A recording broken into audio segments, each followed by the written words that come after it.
बिस्मिल्लाहिर्रहमानिर्रहीम। तमाम देखने वालों को प्रोफेसर इकबाल हैदर भट्टी का सलाम। माय डियर स्टूडेंट्स, हम calculus by doctor S M Yusuf का chapter number 8 analytic geometry of 3 dimensions discuss कर रहे हैं और उसकी 8.11 को ख़त्म फिनिश क्लास करने की कोशिश कर रहे हैं। एक्सरसाइज 8.11 जो है ये स्फीयर्स के साथ रिलेटेड है। स्फीयर के मतलब डिफरेंट किस्म के क्वेश्चन जो हैं वो हम इस एक्सरसाइज के अंदर डिस्कस कर रहे हैं। आज के लेक्चर का आगाज क्वेश्चन नंबर 7 से करूंगा, which is very very important for examination point of view. First of all, look at the statement. What is the statement? Statement is that find an equation of the sphere passes through the point this and this. ये हमारे पास एक equation of sphere है जो कि इन दो points में से पास करती है। तो फर्ज कर लिया कि ये मेरे पास एक स्फीयर है और ये जो स्फीयर है ये दो पॉइंट्स में से पास करती है। एक पॉइंट का नाम मैं रख लेता हूँ ए और इसके कोऑर्डिनेट मैंने सपोज नहीं किए बल्कि गिवन है स्टेटमेंट के अंदर 0, -2, -4। ठीक है जी। उसके बाद ये जो स्फीयर है ये एक और पॉइंट है जिसमें से पास करती है। वो पॉइंट है हमारा बी जिसके कोऑर्डिनेट्स हैं 2, -1 एंड -1। उसके बाद फिर आगे क्या है? एंड हैविंग इट्स सेंटर, यानी इसका जो स्फीयर हमने मालूम करनी है उसका सेंटर इस लाइन के ऊपर लाई करता है। ये दो प्लेन जब आपस में मिलते हैं तो क्या करते हैं? एक लाइन फॉर्म करते हैं। तो ये जो लाइन है इस लाइन की इक्वेशन क्या है? इस लाइन की इक्वेशन है 2x - 3y, 2x - 3y is equal to 0 is equal to 5y plus 2z। जो स्फीयर हमने मालूम करनी है उसका सेंटर इस लाइन के ऊपर लाई करता है। तो जाहिर है कि वो जो सेंटर होगा वो फिर इसकी इक्वेशन को सेटिस्फाइड भी करेगा। अब जब हमने इक्वेशन ऑफ द स्फीयर मालूम करनी होती है तो हमारे पास दो पॉइंट हैं। एक पॉइंट, दो तरीके हैं। एक तो ये है कि अगर सेंटर दिया हो और रेडियस दिया हो तो ये वाला फार्मूला लगा सकते हैं हम, x - a का स्क्वायर प्लस y - b का स्क्वायर प्लस z - c का square is equal to r square. और दूसरा तरीका है x square plus Y square plus 2gx, sorry Z square आएगा पहले, ये जेड square plus 2gx plus 2fy plus 2kz plus d is equal 0। ऐसा क्वेश्चन जिसके अंदर चार कंडीशनें दी होती हैं ना, उनके ऊपर ये वाला फार्मूला जो है ना ये एप्लीकेबल है, ये वाला फार्मूला लग जाता है। लेकिन ये जो हमारी स्टेटमेंट, ये जो हमारा क्वेश्चन है, ये दोनों फार्मूलों के साथ सॉल्व किया जा सकता है। अगर आप इसको सपोज कर लेते हैं कि ये हमारी इक्वेशन ऑफ स्फीयर है तो इसमें फिर आपको g, f, k और d की वैल्यूज कैलकुलेट करनी होंगी, वो यहाँ पे पुट करनी होंगी, आपका आंसर आ जाएगा। ठीक है। तो ये दोनों पॉइंट जो हैं ये यहाँ पे लाई करते हैं, इसकी इक्वेशन को सेटिस्फाइड करेंगे। दो इक्वेशन यहाँ से आ जाएंगी। फिर उसके बाद इसका जो सेंटर है -g -f -k वो इनके ऊपर लाई करता है। तो एक इक्वेशन ये और एक इक्वेशन है, चार इक्वेशंस आ जाएंगी जिनको साइमल्टेनियसली सॉल्व करके आप f, g, k और d की वैल्यूज कैलकुलेट करके तो equation of the sphere find out कर सकते हैं। ठीक है। पिछला क्वेश्चन मैंने इस मेथड के, इस इक्वेशन को इस्तेमाल करते हुए किया था। अब मैं थोड़ा टेस्ट चेंज करता हूं। अब इस फॉर्मूले को यूज करते हुए मैं इक्वेशन ऑफ स्फीयर जो है वो फाइंड आउट करने की कोशिश करता हूं। मैं ये सपोज कर लेता हूं कि जो स्फीयर मैंने मालूम करनी है उसका जो सेंटर है वो किसके ऊपर लाई करता, उसका सेंटर के कोऑर्डिनेट क्या हैं? A B C. इसको मेरा ख्याल है कि सेंटर को नाम डी रख लेते हैं क्योंकि सी इस्तेमाल होना है ना, तो कहीं मिक्सअप ना हो जाए। डी के कोऑर्डिनेट सेंटर फर्ज कर लिया किसके बराबर है? ए बी और सी के बराबर। राइट। तो मेरा अब टारगेट क्या है? मेरा टारगेट ये है कि मैंने ए बी सी मालूम करना है और उसके बाद जब ए बी सी निकल आएगा तो ए डी के ऊपर डिस्टेंस फार्मूला लगाऊंगा और बी डी के ऊपर डिस्टेंस फार्मूला लगाऊंगा। दोनों के ऊपर डिस्टेंस फार्मूला लगा के तो मैं आर कैलकुलेट कर सकता हूं, चाहे इसके ऊपर चाहे इसके ऊपर। Right right. तो मैं ये सपोज कर लेता हूं, let D A B C, let D ABC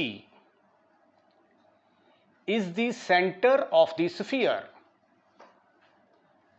Center of the sphere.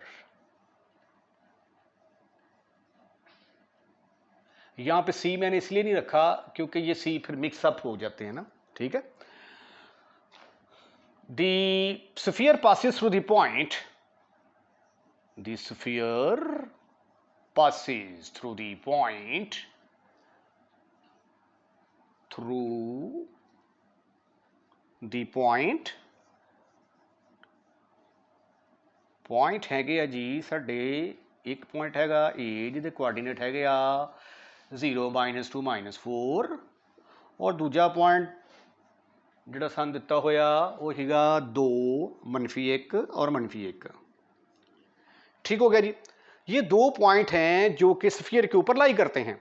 अच्छा, फिर इसका मतलब ये हुआ कि अगर ये स्फीयर के ऊपर लाई करते हैं तो ए से लेकर डी तक का डिस्टेंस बी से लेकर डी तक का डिस्टेंस बराबर होगा। Therefore, AD distance will be equal to BD.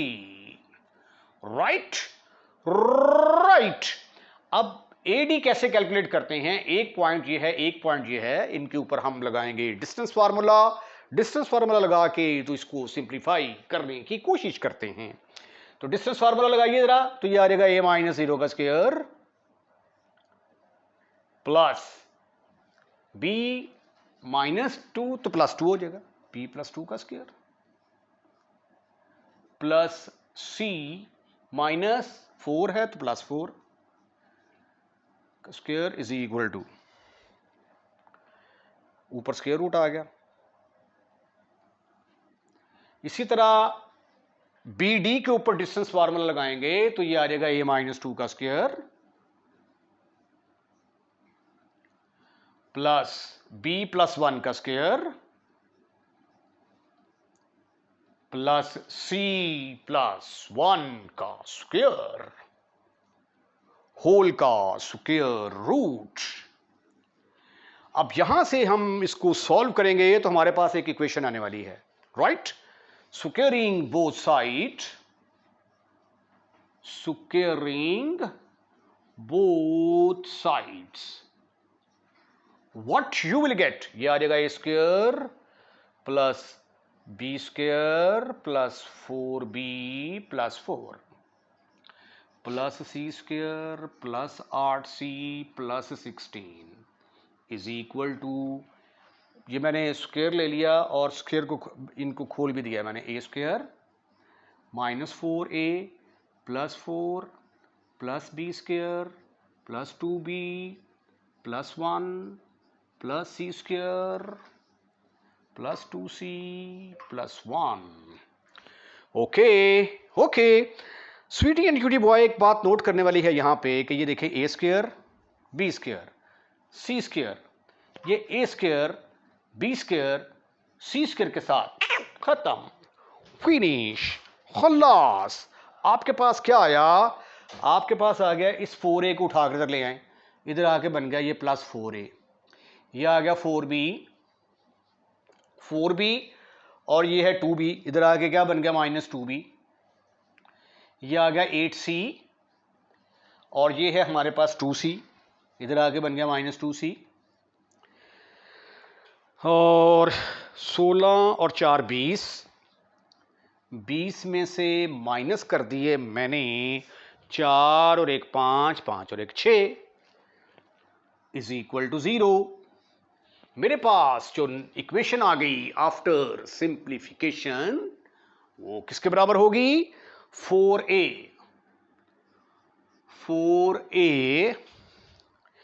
Plus 4b में से 2b निकाला तो बाकी रह गए 2b और 8c में से 2c निकाले तो बाकी रह गए 6c 6c। 20 में से 6 निकाला बाकी रह गई 14 इज इक्वल टू 0। इसमें से मेरा ख्याल डिवाइड ना कर दें 2 के साथ, डिवाइड बाय 2 तो 2a plus b plus 3c plus 7 is equal to 0। हम इसको कह देते हैं कि ये नंबर 1 है। एक इक्वेशन हमारे पास आ गई। अब ये जो हमारा सेंटर है ये इस लाइन के ऊपर लाई करता है। दिस सेंटर,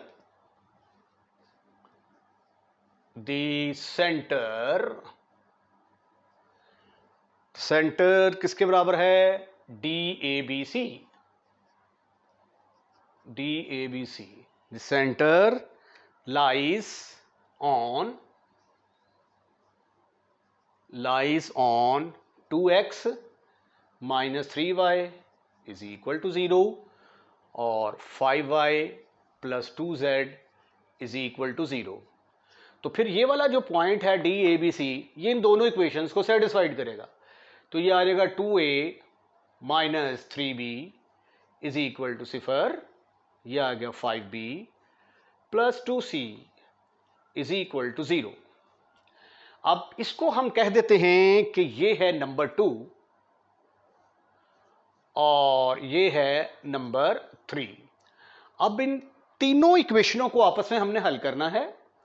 हल करने के बाद ए बी सी की वैल्यूज कैलकुलेट करेंगे। 1 2 3 इक्वेशनें हैं, 3 अननोन्स हैं, तो ए बी सी कैलकुलेट करेंगे। ए बी सी कैलकुलेट करेंगे, वो हमारे पास सेंटर निकल आएगा।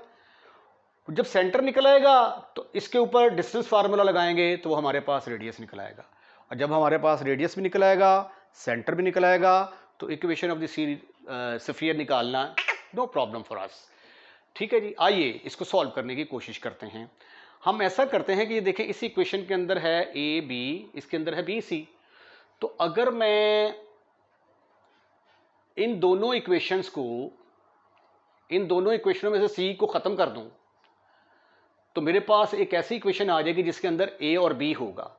उसको फिर मैं इसके साथ सॉल्व करूंगा तो मेरा मसला जो है वो सॉल्व हो जाएगा। तो ऐसा करता हूं मैं कि अब मैं पहले इन दोनों इक्वेशंस को साइमल्टेनियसली सॉल्व करने की कोशिश करता हूं। ठीक है, ठीक। तो उसके लिए मल्टीप्लाई करते हैं हम। मल्टीप्लाई सी के कोफिशिएंट को बराबर करने की कोशिश करते हैं। ये यहाँ पे 2c है, यहाँ पे 3c है। इसको 6 से मल्टीप्लाई कर दें, इसको 2 से मल्टीप्लाई कर दें, इसको 3 से मल्टीप्लाई कर दें।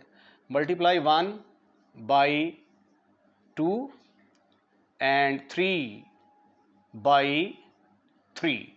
तो व्हाट यू विल गेट, इसको 2 से मल्टीप्लाई किया तो ये आ गया 4a plus 2b plus 4a plus 2b plus 6c plus 14। ये जो मैंने डिवाइड किया है, डिवाइड ना करते तो ज़्यादा बेहतर होता। 14 इज इक्वल टू 0। उसके बाद इसको मैंने करना है 3 से मल्टीप्लाई, तो ये आ गया 15b plus 6c is equal to 0। इन दोनों को सब्ट्रैक्ट कर दें, subtracting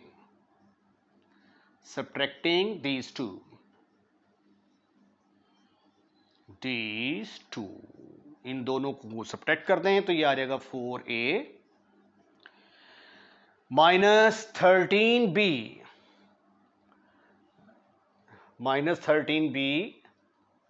plus 14 is equal to 0। अब इस इक्वेशन के अंदर a और b है, इसके अंदर भी a और b है। अब हम इन दोनों को हल करके तो a और b की वैल्यू फाइंड आउट करने की कोशिश करते हैं। अंडरलाइन कर दें इसको और इसको कह दें कि ये नंबर 4 है, और इसको भी मैंने इनबॉक्स कर दिया। ठीक हो गया जी। अब बारी है 2 और इसको हल करने की। तो इसको 2 से मल्टीप्लाई करें, मल्टीप्लाई 2 बाई 2, मल्टीप्लाई 2 बाई 2। 2 को 2 से मल्टीप्लाई करो जरा, तो क्या आंसर आता है? ये आ जाएगा 4a minus 6b is equal to 0। इसको हम कह देते हैं कि ये नंबर 5 है जी। इसको 5 का नाम दे दिया मैंने। ठीक है। अब इन दोनों को जब मैं सब्ट्रैक्ट करूंगा तो ए एलिमिनेट हो जाएगा। Subtracting 5 from 4। तो आइए देखते हैं कि क्या आंसर निकलता है।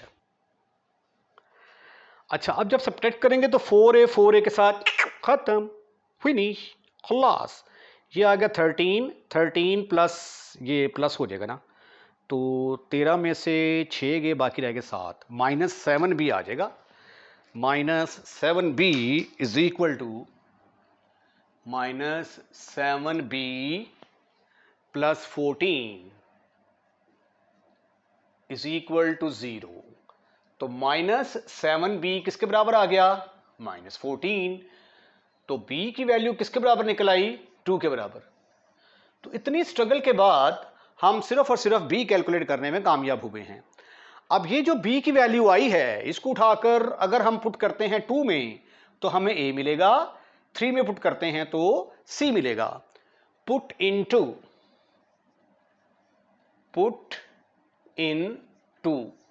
टू के अंदर पुट करें तो ये आ जाएगा 2a माइनस 3 इंटू बी की जगह पे आ गया 2 is equal to 0। 2a is equal to 6। तो a किसके बराबर निकला आया? 3 के बराबर। अरे वाह, क्या बात है। उसके बाद हम b की वैल्यू जो है यहां पे पुट करते हैं in order to find the c। Put b is equal to 2, put b is equal to 2 in number 3। तो 5 b की जगह पे आ गया 2 plus 2c is equal to 0। तो 2c is equal to -10, c is equal to -5। तो आपने centre के कोऑर्डिनेट निकाल लिए। ए बी सी किसके बराबर आ गया? a की वैल्यू आई 3 के बराबर, b की वैल्यू 2 के बराबर, c की वैल्यू -5 के बराबर आई। ठीक, जब आपने सेंटर के कोऑर्डिनेट निकाल लिए 3, 2, -5, तो फिर आप ए डी के ऊपर डिस्टेंस फार्मूला लगा दें या बी डी के ऊपर डिस्टेंस फार्मूला लगा दें तो आपको रेडियस मिल जाएगा। ए सी जो है ये किसके बराबर होगा? रेडियस के बराबर। आप बी डी भी निकाल सकते हैं, तो ये आ जाएगा 3 - 0 का स्क्वायर, 3 - 0 का स्क्वायर प्लस 2 - 2 प्लस 2 हो जाएगा प्लस -5 प्लस 4 होल का स्क्वायर रूट। ये आ गया जी 9 प्लस 2 और 2 4, 16 प्लस 1 स्क्वायर रूट ऑफ 26। अब इक्वेशन ऑफ द स्फीयर किसके बराबर आ गई? सेंटर भी हमारे पास है और रेडियस भी हमारे पास है। तो आइए इक्वेशन ऑफ द स्फीयर लिखने की कोशिश करते हैं। Equation of sphere is, equation of sphere is, formula है उसका x - a का स्क्वायर, y - b का स्क्वायर, z - c का square is equal to r square. अब रिमेंबर ये मेरे पास ए बी सी की वैल्यूज हैं, ये a है, ये b है और ये c। तो ये वैल्यूज जब यहां पे मैं फिट करूंगा तो ये आ जाएगा x - 3 का स्क्वायर प्लस y - 2 का square plus z minus plus 5 का square is equal to square root of 22 का स्क्वायर। अब जस्ट इसको सिंप्लीफाई करना है। X square minus 6x plus 9 plus Y square minus 4y plus 4 plus z square plus 10z plus 25 is equal to 26। This is further equal to x square plus Y square plus z square minus 6x minus 4y plus 10z। अब ये बन गया 25 और 9 34 में से 28 8 plus 8 is equal to 0 is the required equation of the sphere. ये थोड़ा सा देखे जरा, ये 9 है, यहाँ पे गलती की है मैंने, 9 और प्लस 4 और 25, तो ये आ गया 29 38। तो 38 में से जब हम 26 माइनस करेंगे तो आंसर हमारा आता है 12।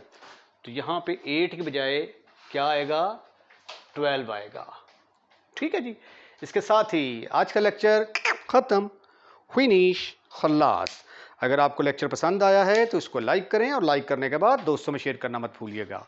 और अगर आपने हमारा चैनल सब्सक्राइब कर दिया है तो थैंक यू वेरी मच, और अगर नहीं किया तो बराए मेहरबानी हमारे चैनल को सब्सक्राइब करें, क्योंकि बिलीव इन मी चैनल को सब्सक्राइब करने के कोई भी एक्स्ट्रा चार्जेस नहीं हैं।